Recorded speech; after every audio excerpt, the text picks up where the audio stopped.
So it's open sources, yeah, in 99% of the cases.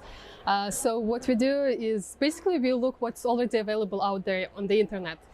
So we are looking at different open databases. We are looking at mapping services. So, for example, we are looking at the Russian invasion of Ukraine, and for that we are looking at like Telegram posts of what's happening. We are verifying it, geolocating, using like mapping services, and etc. So basically everything that's available on the internet, and that's the difference. Not the difference, maybe the key way of working in Bellingcat, that we are only looking at on what's available to everyone actually, so everyone actually can do that.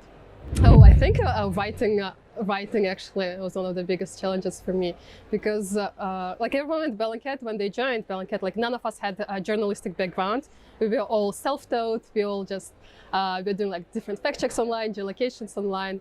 But when we got in, we needed to actually draft something up. And for me, that was difficult.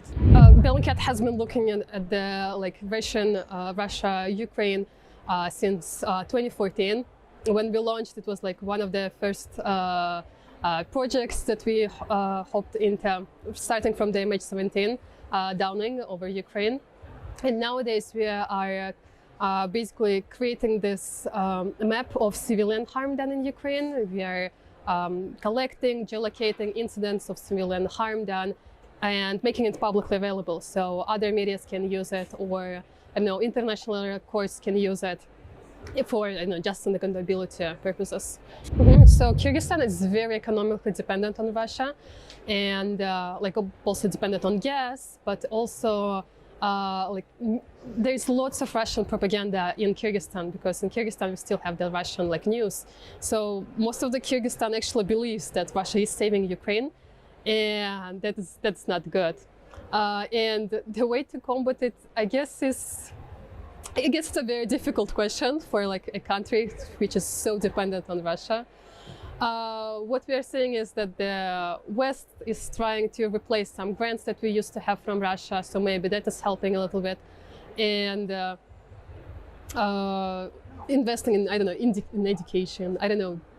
That's a very difficult question. I guess being less dependent on Russia, but again, that's a whole other new challenge. Collaborating, I guess, is great. And there was a great suggestion from the panel saying like, Google more. So definitely check out the resources that are already available, because there are so many great organizations that are already like working on, guidelines or have fact-checked this. So definitely like looking at the work that has already been done, but also like if you have a question, like collaborating, because like lots of organizations are actually like quite open for collaboration. And yeah, continue doing what you do, because I think that the work that journalists are doing is very, very important in our role.